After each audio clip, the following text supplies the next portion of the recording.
I call this meeting to order. Welcome to meeting number 115 of the House of Commons Standing Committee on Natural Resources. Today's meeting is taking place in a hybrid format. I would like to remind participants of the following points. Please wait until I recognize you by name before speaking. All comments should be addressed through the chair. Members, please raise your hand if you wish to speak, whether participating in person or via Zoom. The clerk and I will manage the speaking order as best we can. When we adjourned the meeting on Wednesday, we were debating the motion of Monsieur Simard and the amendment of Mr. Johari. Mr. Johari had the floor, and now on the adjournment of the meeting last day, and now I will go back to Mr.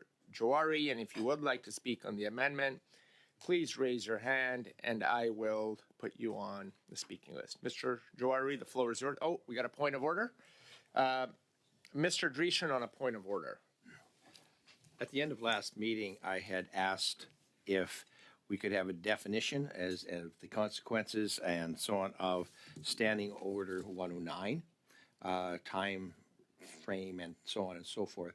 So perhaps to make it easier, if we could complete that discussion before we go on to any further debate. Sure. Thank you, Mr. Dreeshen, on your point of order. I'll just give me a moment to consult the clerk.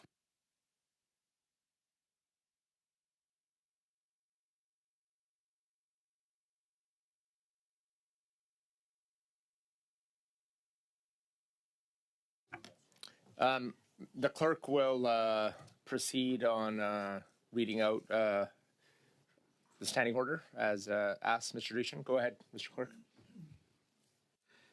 Thank you, Mr. Chair. Standing Order 109 reads as follows in English.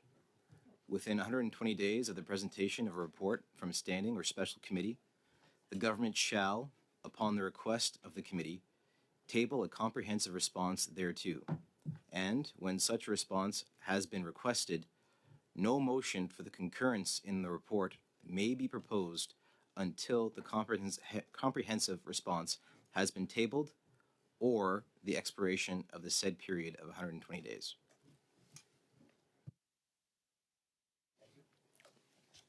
Thank you. Thank you, Mr. Clerk. Monsieur Simard, go ahead on a point of order. Je veux poursuivre sur ce que... Just to continue what Errol has just said, just for my understanding, the aim of the motion, and perhaps last week I didn't correctly interpret, or perhaps I didn't correctly hear it. I'm not criticizing the interpreters. So with this motion, I want to ensure that the question of the Parliamentary Budget Officer's report on the Trans Mountain Pipeline system should be debated in the chamber. That is the aim of this motion. If we apply Standing Order 109, then it will not be discussed in the House, and we'd have to wait for a written response from the government. So that would go against the intentions of my motion. Have I correctly grasped this issue, Clerk?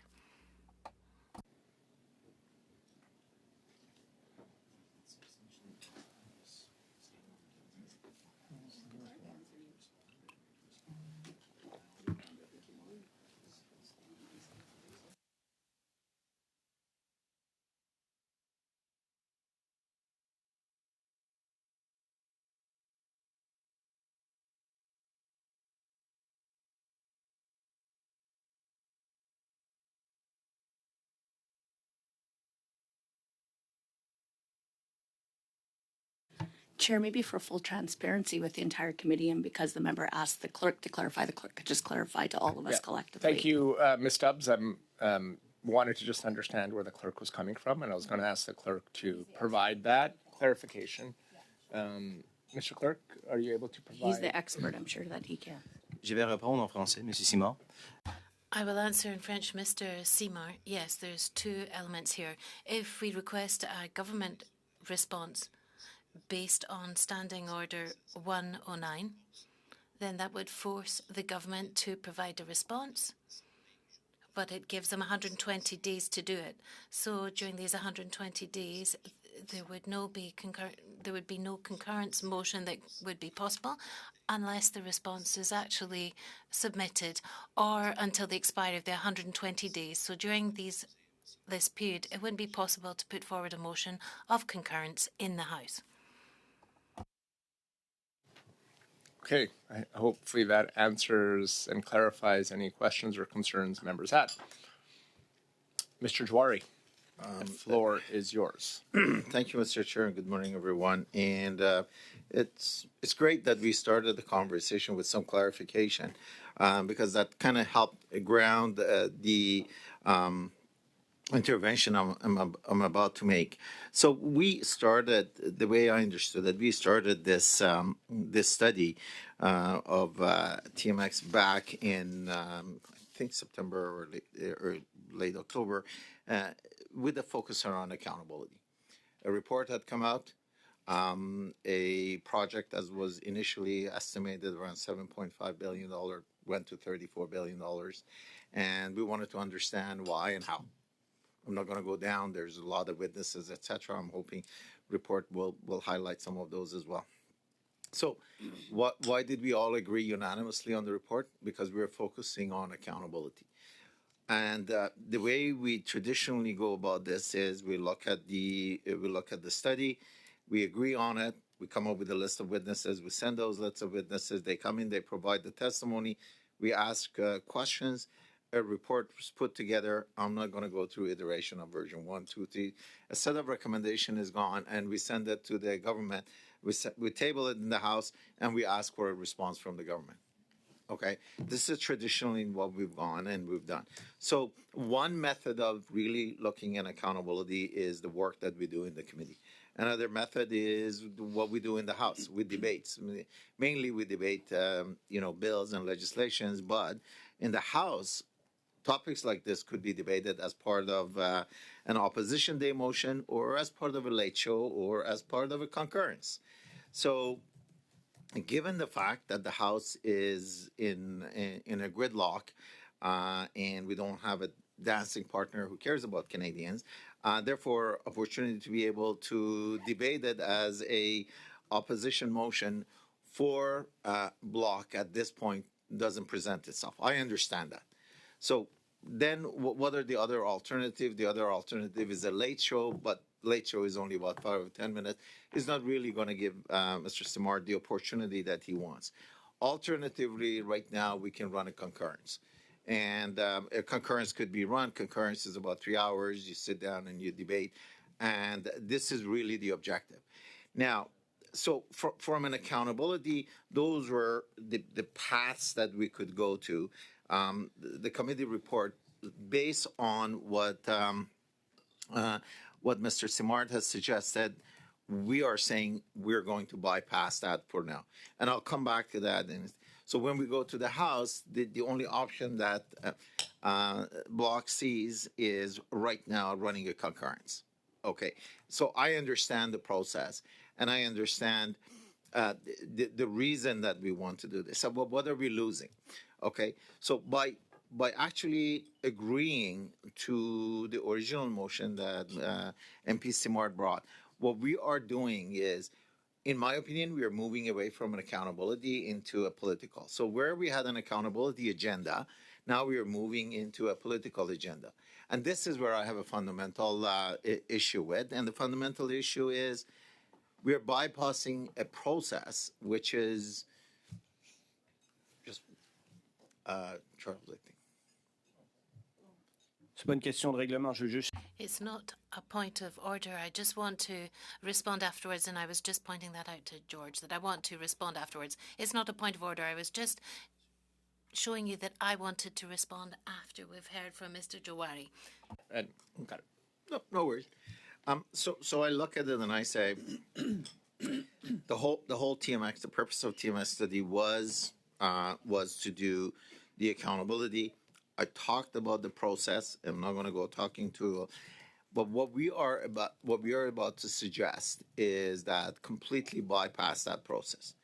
So bypass the committee process, which is very structured, which is traditionally what we've done, which goes step by step. Now, let me explain to you what we are bypassing. So first of all, we're not giving it. The way I look at it is, first of all, we're ignoring all the testimonies and we're ignoring all the witnesses that they came in. So we're to a large extent we are ignoring it. Second, what we are ignoring is giving the government opportunity to be able to respond. Okay, and then what we are saying is, okay, let's take a PBO report as a base, and the PBO was here. Mr. Giroux was very clear what the scope of the report is. What was he trying to do during that report, and draw a conclusion that the TMX project is going to be sold at loss. Therefore, we need an emergency debate using a concurrence given the environment that we are. And that's fundamentally the issue. The fundamental issue is that the government hasn't had the opportunity to look at our recommendation, which comes as a result of a report that we very quickly could be start working on, and being able to give us their other information that they have as a result of 109 within 120 days or earlier, for us to be able to have that concurrence debate. Now, this motion doesn't stop the block to be able to have the ability to run a concurrence and have that 3 hours debate. What it allows is to make sure that the information that all the witnesses has provided is taken into account. We've had an opportunity to look at all of those, and we've come up with recommendations. And I actually, when we looked at the first amendment that MPS de Bruzen brought, I thought we had a solution, because it was talking about the recommendation. It was talk about going to the House and the report. So we look at the recommendation, we develop the recommendation. From there, we move on and have that debate in the House. And you know what? If we come out of this gridlock and we finish very soon, this debate could go in as early as first week or 2 weeks of when we come back. And what is the advantage that we have? The advantage we have is we have a set of requirement, and we possibly have it's by the way, it's 120 days calendar. So by the time we come back, we have the government respond. We know we've been the great work that analysts are going to do. We're going to have a report, and we're going to be in a position to be able to have a very fruitful conversation in the House, whether as part of the opposition day motion, whether as part of the concurrence for 3 hours. Correct? So what is it that it's kind of trying to bypass all of that? What is the reason we are trying to bypass a process which is very well laid out, a very clear timeline, and clear ask of accountability? Okay, 120 days. Everybody's now, through the clarification of the clerk, knows that 109 means government must, within 120 days or less, present a response to a report. We are ready to go to the report. I think one of the key recommendations, the government can already start working on it, because we know what is the question one of the questions we're going to ask. Whether this project could be sold at a profit and not lost to the Canadian. And we've already answered, we've already heard from PBO that answer, that if you look at the project point of view, based on those risk factors and the value that they're putting right now, there might be a $3 million loss or $3 billion loss. But if you look at other economic downstream, there is no, the governments of Canada and the Canadians are actually making money. So I'm just going to park that. Let's go back to really, why are we trying to bypass this process, and why are we trying to force a concurrence based on only one element of a testimony into the House? And that's where I think we are moving from an accountability agenda into a political agenda. And I really don't understand why, even if we want to do a political agenda, why are we doing that? what is it to be gained? Are we informing the Canadian with more data, or are we potentially presenting and looking at this from a lens that is only a PBO lens with a very limited scope, as PBO has addressed? So, if it's not an accountability and it's a political, I'm having a problem understanding, because I thought we were coming here to do a good work. I want to be able to go back to my constituents, and I'm sure everyone wants to go back to the constituents and be able to present facts. And based on those facts, be able to say, hey, look, this was the government response. Okay? And this is where I have a problem. Now you look at it. Let me give you an example of who we've had from a witness list.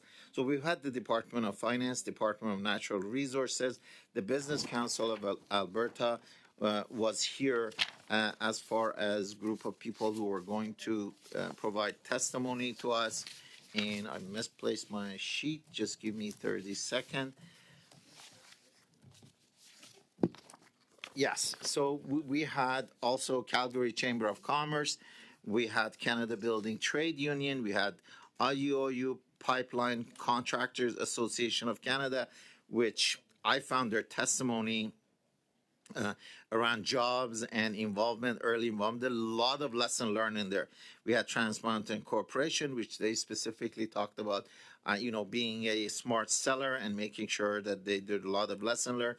We had CAPP, we had Synovus, we had Red Nation Natural Law Energy, we had a lot of individuals who came here, Canadian Climate Institute, Macdonald-Laurier Institute, the Transition Accelerator there. I'm not going to go through all of these lists, but what message are we sending to them? What message we are sending to them by doing this is that, you know what, you came here, you traveled, we incurred the costs, etc. You sat here and you provide your insight.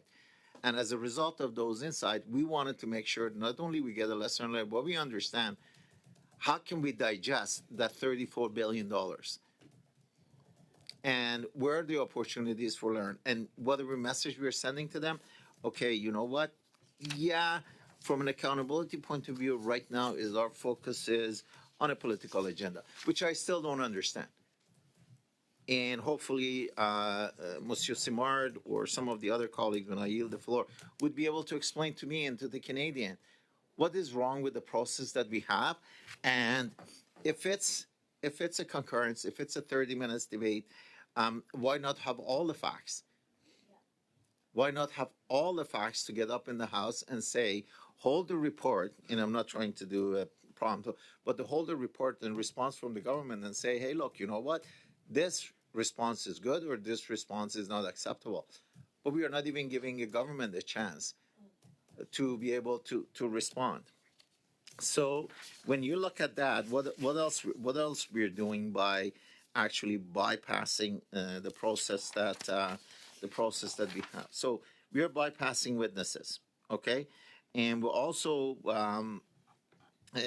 we're bypassing their input into this. So when you look at it, you see all of those bypasses is going to erode our ability to be able to have a very fruitful conversation in the House. Whether it's 5 minutes late, late show, or whether it's 3 hours of concurrence, or whether it's a whole day of opposition, Monsieur Simard and Bloc will get the opportunity, should they choose to accept this amendment, to be able to have a fulsome conversation. So when I yield the floor, I would be able to. I'd love to hear why are we moving from an accountability agenda with a very clear structure to a political agenda. Thank you, Mr. Chair. I yield my time. Thank you, Mr. Jory. I'm going to go to Monsieur Simard. Monsieur Simard, the floor is yours. Merci. Thank you very much. I think that you have an erroneous concept of the difference between accountability or a political program. In democracy, we want to have a debate for and with the population. And when I carry out my work as a parliamentarian, to the best of my knowledge, what I've tried to do is to inform the population that selected me as to what's happening. So we can have a debate in the House, and at the same time, I don't believe that we're bypassing what the analysts are going to do. And they're excellent work when they produce the report, but there's a schedule, a timetable attached to all of this. And before we finish the study of the report, I think a great deal of time will have gone by. And we've seen in the last few weeks, however, that there have been quite contestable facts about the purchasing of the pipeline, and the Parliamentary Budget Officer has reported on this. So on my political intentions, of course, I could give you quite a simple example in this. Madame de Bruzen indicated to the PBO, or in fact, she asked whether some of his analyses didn't have a political aspect, and he said, no, that wasn't part of his mandate. He said that the PBO mandate is a very strictly regulated one, and it is our work to look at our interpretation of the work that has been done by the PBO. And there's lots of questions that remain outstanding. So are we going to be held hostage for the next 40 years with the hostage to the oil sector because we have to absolutely use the pipeline to the maximum to render it profitable? And how do we interpret the $4 billion that cannot be recovered? That's what the PBO said. I'd like to talk about that in the House. The government will also have the opportunity to express itself on this in the House.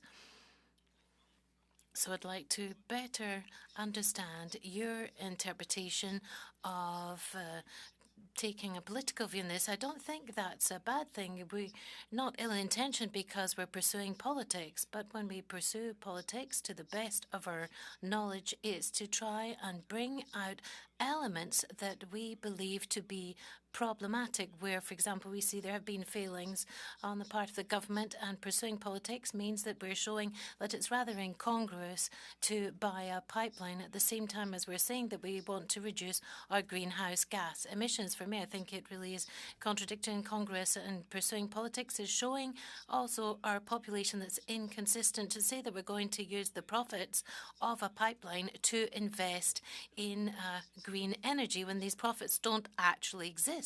I believe that we have the duty to actually make this case and present that to our population. And that's without talking about the cost overruns of the pipeline that we've never studied. I'm convinced that Charlie and my Conservative colleagues at a debate in the House are going to come well equipped with information that they will have garnered in this committee to inform Quebecers and Canadians about all of the ins and outs around this thorny issue. So I do not think that there's opposition between accountability on the one hand, and on the other hand, this so-called political agenda. I'm not talking about a political agenda here, but I don't think there's an opposition between our accountability purposes and also the political debate, which is a healthy one in a democracy. Political debate means that we're putting forward different points of view. Of course, my viewpoint on the pipeline will be different from the government's point of view on the pipeline. My role as an MP is to express these different positions so that an average voter will be able to say this person's representing my point of view or not, and will then be able to take a well-informed decision on what they think would actually be favourable for the future of the country. So I don't see an opposition and a contradiction between these two. Now, I'm not accusing you of anything, Mr. Jouari, but I think that you're trying to escape and saying, well, it'd be preferable to wait for 120 days to get a government response, and it'd be preferable to wait until the committee has finished its report. But we're not the most efficient ones when it comes to finishing off studies and reports. We haven't done many compared to other committees. So let's give ourselves a chance to actually debate this thorny issue in the House. Everyone can debate this in front of the population and look at the pros and cons. And we're talking about a potential loss of $4 billion for the government. And we're talking about a project which has continual costs that are continually exploding. And that doesn't line up with what the government is saying elsewhere when they're talking about GHG reductions. I think if we add all this together, our responsibility as elected MPs is to hold this debate in the House. There you have it. Thank you, Monsieur Simard. We'll now go to Mr. Angus. Thank you. I wasn't going to intervene, but I thought it might help Mr. Jawari, who I have enormous respect for, understand what committee is. We are not here to do policy. Our accountability is democratic accountability. If decisions were made by the bureaucrats that were all well and good, bureaucrats can make those decisions. They don't sit me at this table to be a bureaucrat to all sit in the same boat and sing kumbaya. TMX was a political decision.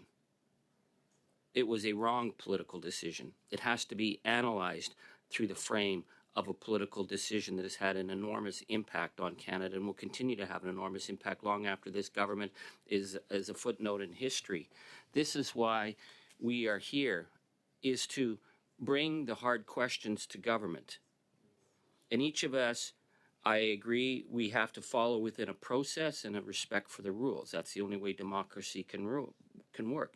But my colleague has a right for democratic accountability to bring forward a motion, to bring forward a debate to the House of Commons. That's an extraordinary gift that we have in our system. And it's not a thing that I would have supported outside of finishing a study at other times, but the TMX pipeline was an enormous political decision that will define this government beyond all other things that they've done. So that deserves to be debated. I personally think there were serious problems in the over-optimistic scenarios provided by the PBO, but I respect them because they provided their information to our committee and we bring that information to Parliament. When our Deputy Prime Minister came here, she came here with a complete political frame. She did not come here on accountability, transparency policy. She made statements that I think were absolutely false.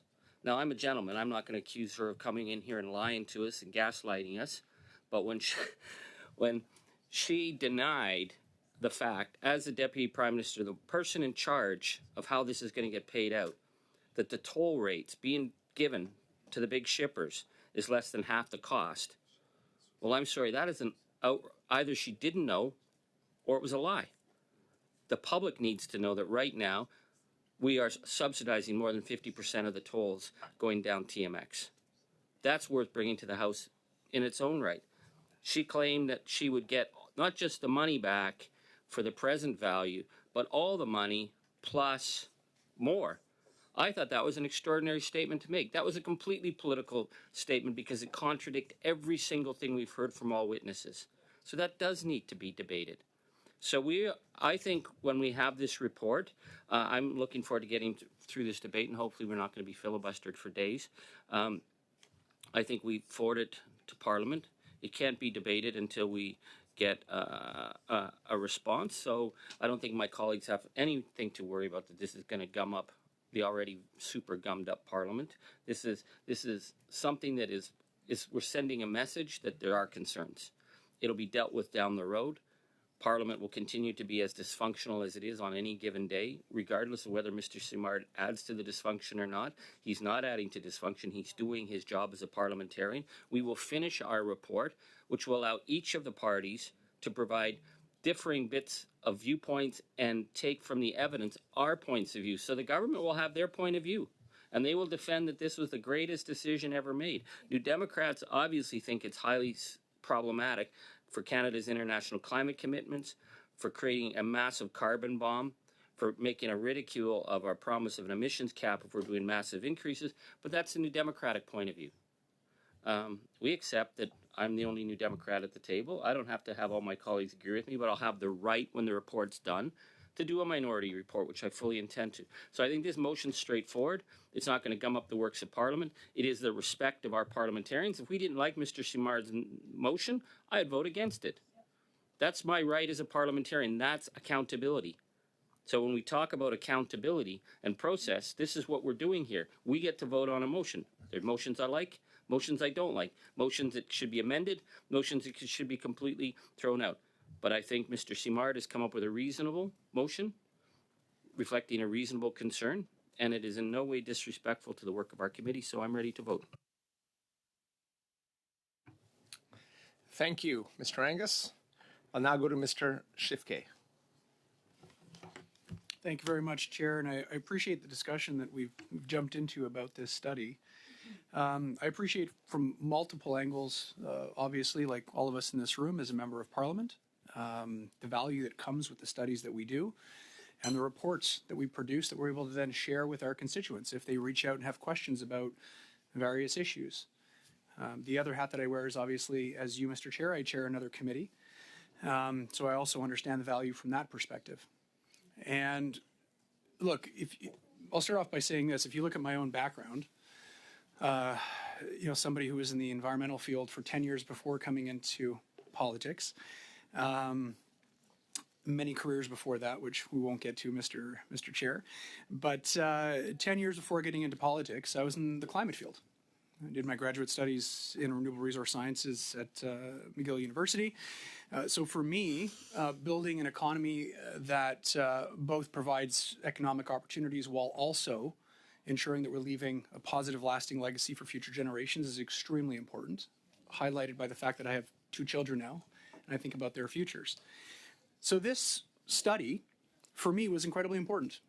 I wanted to learn more about every aspect of this project, and I think we were able to do that over the last couple of weeks with the wide breadth of witnesses that came and appeared before us.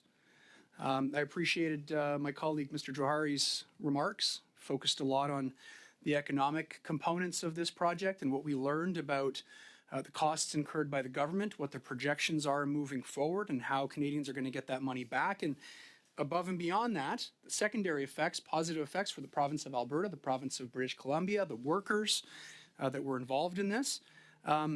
We had witnesses come in and talk about every single aspect of this project.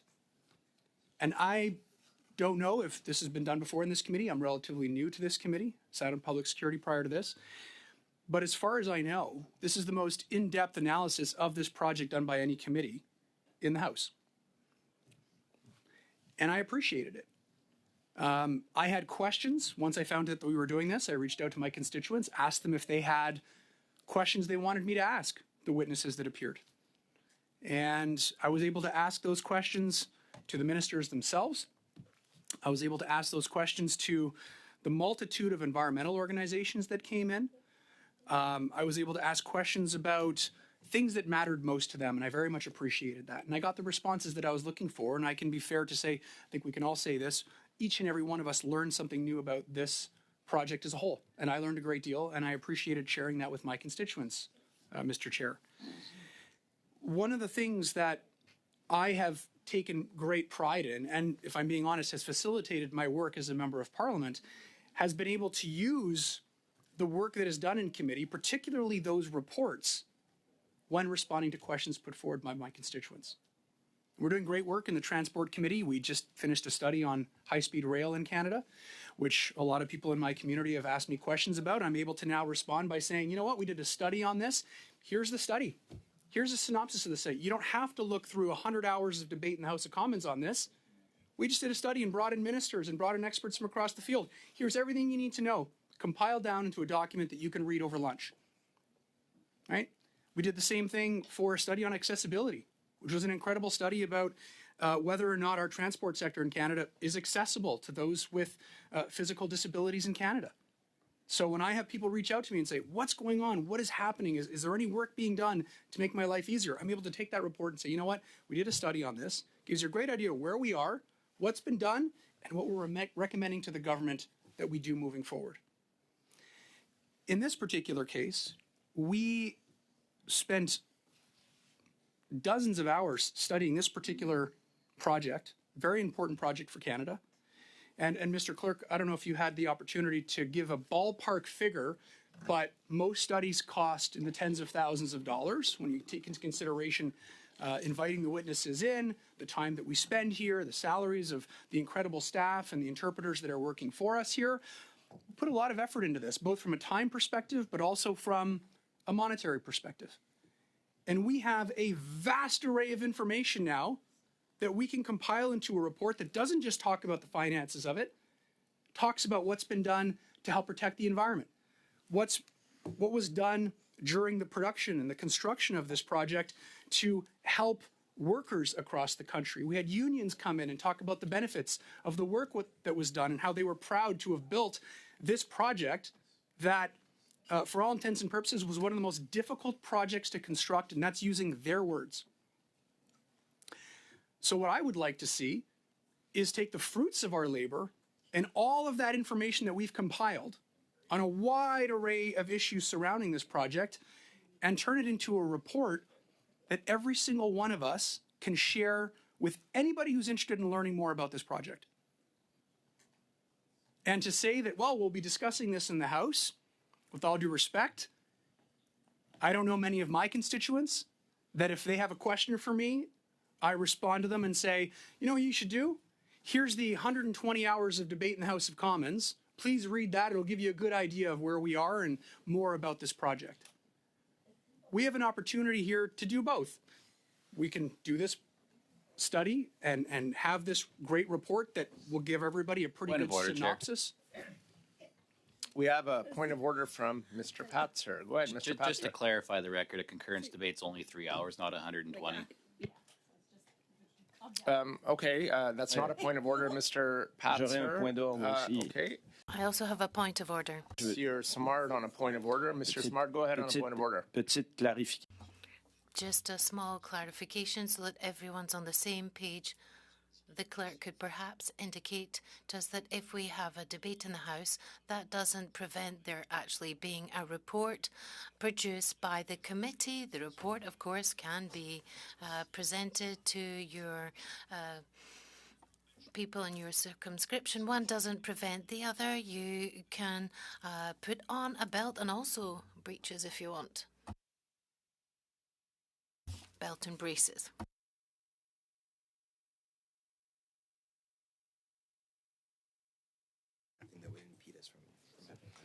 Yeah, thank you, Mr. Smart. You can. There's nothing that impedes us from doing taking multiple avenues. But the member, as a point of clarification, the member I think is still going through his argument on why this path is the way that he believes should go forward. So I'd like to hear more from the member to continue in his debate. Thank you. Go ahead, Mr. Shifke. Thank you very much, Chair. Getting back to what I was saying, for me, I have used multiple times over the last 9 years as being a member of Parliament the reports that we have produced within committee to share with my constituents when they've asked questions. And I believe not only as a member of Parliament, but as a chair of another committee, that when we spend all that time and all of that money and all those resources that are paid for by taxpayers, because that's always an item that's brought up by my conservative friends, that we need to be diligent with how we spend taxpayers' money. Well, we just spent literally dozens of hours studying this, bringing people in from a wide array, as I said, of different fields, sectors, including ministers and the department officials. And now we're basically saying, nope, we don't want to report on what we just learned about. We don't want to do that. And I think Canadians need to ask why we don't want to do that. Why there are people who say, no, we don't want to do that. Were there perhaps things they didn't like that were said because it went against certain arguments that were put forward or misconceptions that were held by certain members? That's a question that Canadians can ask. But in this particular case, and my honorable colleague, Mr. Simard, is right. We can perhaps debate this at a later date, but what we have right in front of us right now is a plethora of witness testimony that we can use to put together a very comprehensive report of a very important study that, as a member of Parliament, I would very much like to share with my constituents who have questions about this particular project.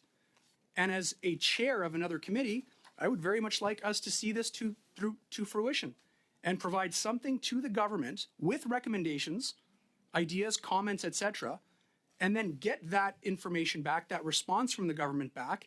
And if we want to have a debate in the House after that fact, we can use that data and that information that we have all sifted through and adopted as a report, and then use that as the information that we debate in the House of Commons. That is the way, Mr. Chair, I feel we should move forward. I see disagreement across the way, and Mr. Angus is right. Part of our job is to agree when we are in agreement and to disagree when we're not in agreement. But my position on this, Mr. Chair, is let's move forward. Let's put together this incredible plethora of information into a report that we can share with constituents, regardless of which riding we represent. And then if we so choose, we see fit, we can move forward to debate it in the House of Commons. Thank you, Mr. Chair. Thank you, Mr. Shifke. Now I'd like to go to Mr. Jawari. Mr. Jawari, the floor is yours. Thank you, Mr. Chair. I'd like to start by, first of all, thanking my colleague, MP Angus. Naturally, he has a much longer runway in the government. He will be missed in the next round, but he has institutional knowledge around the committee that I endeavor and I commit to brushing up on, but thank you for sharing your point of view. We had also comments from Peanut Gallery, but that I'll let that one go. Monsieur Simard, probably my choice of using political versus accountability in my attempt to be able to make a point was misunderstood. I'm not suggesting that you are playing a political game. I could not find a better word of trying to say what are we transitioning from accountability into what? And if you want to say spectrum within the accountability, that's very much the same. The accountability in the House, the accountability in the committee, etc. So if that word is causing stress and is derailing us from the conversation, I'll withdraw that word and say we are within the spectrum of accountability, and we are looking at one of the methods is the debate in the House. But the point that I was hoping to be able to make was this: that during that accountability and the spectrum of the accountability that we are in, it's best to have all the facts. And it's best, as one of those facts, is best to have a response from the government in the recommendations that we are going to make. So we have a lot more substantive conversation. I mean, where I am lost is where PBO comes in as a last witness, and all of a sudden we have a motion. Whereas we had other witnesses that come in that they align with the PBO from a general direction. And we also had witnesses to come in, for example, TMX CEO, and said we are going to be a smart sellers, and we're going to sell this thing in profit. And we didn't move a motion and say, okay, let's go debate into the House, and that's the end of the case. We're making money, so we are done. So really, the point of asking and suggesting that amendment was for us to be able to ensure that as we engage, as you called it, population, as we engage with our stakeholders, we have a set of references which are testimonies. And I agree. Right now, I can go and get the notes from the committee and, have my staff pull each one of those witnesses and get the key points and be able to come in and do a 20 minutes debate as part of a 3-hour concurrence and say, this is what we heard. This is what we heard from that. But one of the areas that I cannot respond and I cannot debate in the House is where's the government position. So it's not that we are suggesting, we should prolong this process. Is that one of the pieces that I cannot go back and debunk or support is the government response. And the only way that the government response comes as a result of us making a report and sending it and using 109 to actually mandate the government within 120 days. And this is 109. This is the tools, at least for the last 9 years. That's the way I understand it. This is a tool that mandates the government, forces them to respond, and it gives me the tool that I need. So when I get up in the House as part of any of those accountability measures within that spectrum that we are talking about, to be able to say, well, I heard this from this witness, and this is the government to respond. Do I support it or not? My background, I come from multi-million dollar projects that was run, not multi-billion, but multi-million projects that they were run. I understand gating. I understand risk management. I understand, who makes the decision. I understand the difference between a political decision and between a transformational decision. I'm looking to the government response to be able to figure out whether truly was this a political decision or what is this a transformational decision. And if it was political, okay, you're going to pay the price. And if it's a transformational, and if it puts our country on, one of the list of countries that can get large national projects done, well, good. Well, were we efficient in doing that? No. Okay. Where could we efficiency? I don't know. I haven't seen the report, and I haven't seen the government response why things happen the way it happens. I like to know when we went from 7.5 to 12.5, what were the risks identified? What were the risk mitigation? And once we approved that, who was approving it? I'm hoping to get those from the government in the response from the report. When we went from 12.5 to 22.5, I like to know exactly the same question. We have a gating process. We have risk mitigation process.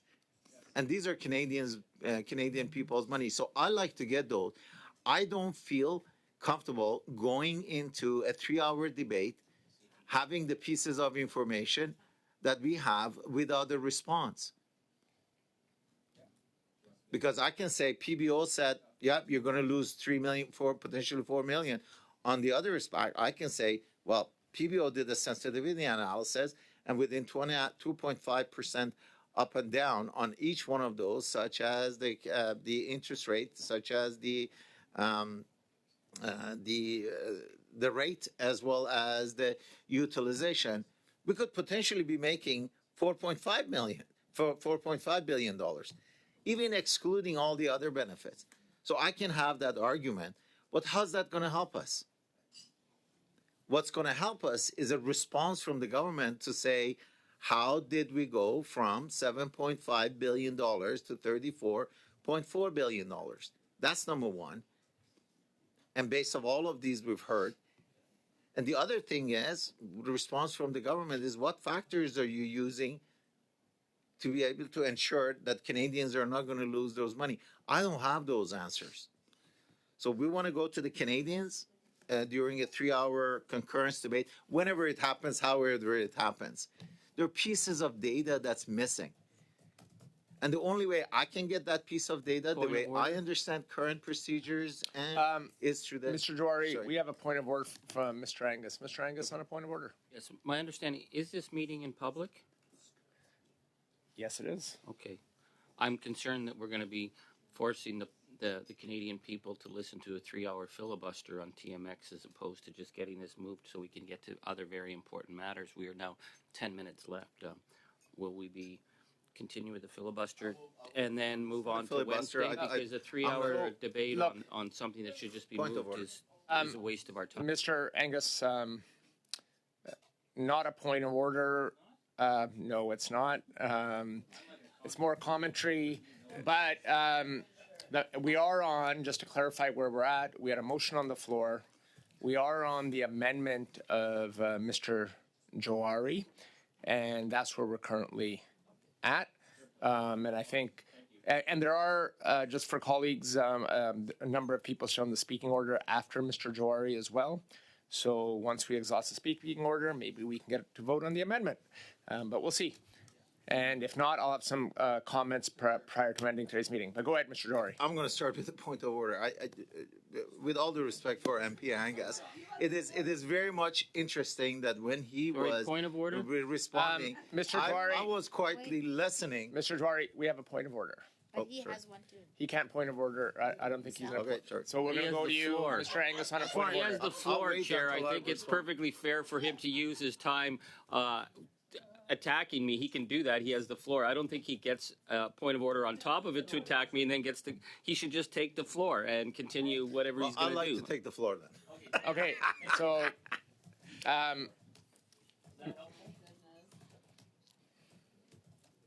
Mr. Jory, you have the floor. Yes, thank you, Mr. Chair. And Mr. Angus, when you were providing your feedback, you talked about every member of this committee have the opportunity to be able to bring their point of view, and that's what the whole accountability is, and that's what the process is. As yet, you accuse me of filibustering, which I'm not. I'm trying to make a point. I haven't had one comment that I've repeated, and then you're telling me that it's waste of your time.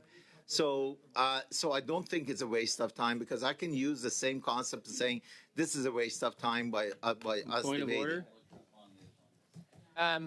Mr. Jory, we have a point of order from Mr. Angus. Mr. Angus, go ahead. Well, two concerns, Chair. One is I think he has to put his remarks through you as the chairs, and I don't think you think it's a waste of time because you're the chair. Whether or not I think he's wasting my time is my opinion, and I'm perfect right as a Democrat elected member of Parliament. But I do believe he's not supposed to be attacking me personally. I think he's supposed to go through you, and then you can convey that he thinks I'm wasting his time. Thank you for your point of order, colleagues. Let's focus on the conversation on the amendment and on the importance of what members would like to state, or on comments of debate that members have that you may agree or disagree with, but not on anything personal in nature, I will say. But I would like to continue on in proceeding because Mr. Jory has brought this amendment forward, and I think he still has more to add. Yeah. Mr. Jory, go ahead. Thank you, Mr. Chair, and through you to all my esteemed colleagues. The point that I'm trying to make is around the fact that there is a big piece of information missing, and that piece of information is the insight that the government and various departments had in the project, which would be a very fundamental part of a debate that we need to hold in the House. So I'm not arguing, I'm not saying that we should not run a concurrence. I made a commitment to Mr. Simard that I will be getting up and having that debate as part of that 3 hours debate. And I also already, during my intervention, through you to my colleagues, I've talked about what points am I going to get up and have a conversation at. I want to have a conversation around accountability. I want to have conversation around risk, around gating, around how was these processes approved? Why did we switch from a government sponsored to a financially sponsored for the rest of the project? How do we cover all of that? Don't have those answers until we do the report. So for us to have a debate on a topic based on PBO's report and not having all the elements of this equation so we can have a very substantive and complete debate, I think is the wrong thing to do. Thank you, Mr. Chair. Thank you, Mr. Jory. I'll now go to Mr. Patzer. Mr. Patzer, go ahead. Well, thank you. I appreciate the opportunity to hear from Mr. Johari in the House during the 3-hour debate. That'll be refreshing. To be a nice little change up from the usual comedy show we get from that side in the chamber. And I just wanted to inform Mr. Johari and maybe even Mr. Shifke, maybe it'd be good for you guys to go and join the Public Accounts Committee for a little while and listen to the Auditor General and hear what the Auditor General has to say. Mr. Patzer, we have a point of order. Go ahead, Mr. Shifke, on a point of order. Sure. Sorry, it's just a quick clarification. My last name is pronounced Shifke, It's just a Chief K. small thing, but I want to make sure that we're all respecting each other, and I want to respect my last name as I will respect Mr. Patzer's last name. Thank you. Thank you, Point of Mr. order then. Chief K. It's good you made that clarity since the chair was also mispronouncing it. Colleagues, once again, I think Mr. Chief K has just brought something to the attention of all committee members. So let's not make fun of that. That's important to him and other committee members Nobody's as well, making that fun we of it. have pronunciations that are correct. And thank you, Mr. Chief K, for Thank you, Chair. By the way, I don't want to say that Mr. Patzer was willingly trying to make fun of my last name. I just wanted to put out there that's the correct pronunciation of my Correct. last name. That's all. Thank you. and it's good to let us know because folks may not know across the committee. So thank you for doing that. And Mr. Patzer, back to you. Merci beaucoup. Mr. Chief K, right? Chief K. There we go.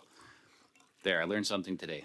No, and I just would like to just offer to members, go spend some time on the Public Accounts Committee and listen to what the Auditor General has to say about government responses to committee reports and recommendations from committees. Her language is saying things like, I'm becoming increasingly frustrated by the lack of action by the government when there are recommendations to departments. And when you see the acknowledgement by departments, you see acknowledgement by government that, yes, this needs to happen, or, oh, yes, we take this recommendation seriously, and then nothing ever happens. There were multiple reports that came through public accounts when I was on that committee, and that was her exact feelings on all of them, was that the government was doing nothing. And lots of times it was a report on a report on a report. So it was a report that was done at one, say in 2017, there was a follow-up report done in 2019, and then there's another follow-up report done in 2021, and all along, nothing was done.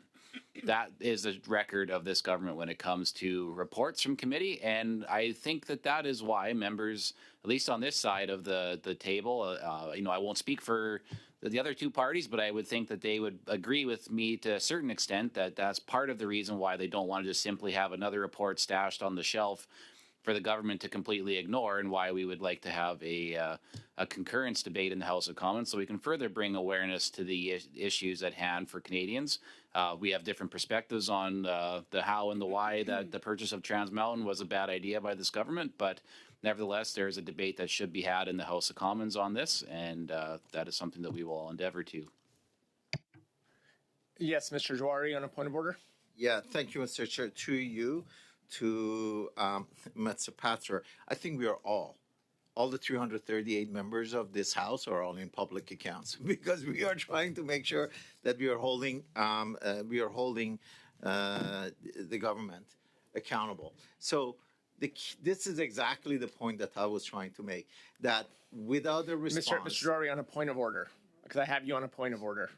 Oh, sorry. Sorry, I don't. No, I know you raised your hand to get on the speaking list. I put you on, and I think my you may have apology. No, misinterpreted that's that. not the point of order. My apology. Mr. Angus, on a point of order, though. You know what my point of order is? Until I hear it, It is 1 p.m. Yes. So, colleagues, thank you. It is 1 p.m. Colleagues, we do have the minister for Wednesday for supplementary estimates scheduled for Wednesday. So what I would propose is what we did kind of like last time, is we have the minister come in on Wednesday, we adjourn today's meeting, and we will continue on if members decide so on a future meeting with the topic at hand, or if you decide to do. So we have Minister Wilkinson on Wednesday. 2 hours? I'm not sure on the time. I just know the minister is here on Wednesday. So, Monsieur Smart, go ahead on a point of order. If the minister is there for 2 hours, then I understand that we'll come back to this at another meeting. But if the minister is not there for 2 hours, then we could take this up again after the minister has appeared. It would be good to know today whether it's 1 or 2 hours. So, colleagues, I know we have the minister attending, and the minister most likely will be attending with officials. I'll leave it up to colleagues to decide at the meeting, once we exhaust the time with the minister or with officials, to proceed in the manner you wish. But I think that's a plan for next meeting. And if everybody's in agreement, we will adjourn. We are adjourned.